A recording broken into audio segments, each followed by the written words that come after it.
अयि गिरिनन्दिनि नन्दितमेदिनि विश्वविनोदिनि नन्दिनुते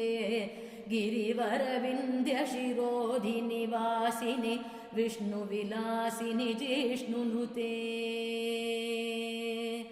भगवति हेशितिकान्तकुटुम्बिनि भूरि कुटुम्बिनि भूरि कृते जय जय हे महिषासुरमर्दिनि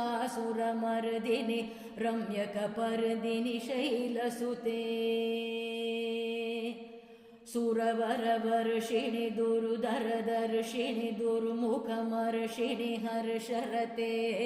त्रिभुवनपोषिणि शङ्करतोषिणि किल्मिषमोषिणि कोशरते धनुजनिरोषिणि दुर्मदशोषिणि दुर्मुनिरोषिणि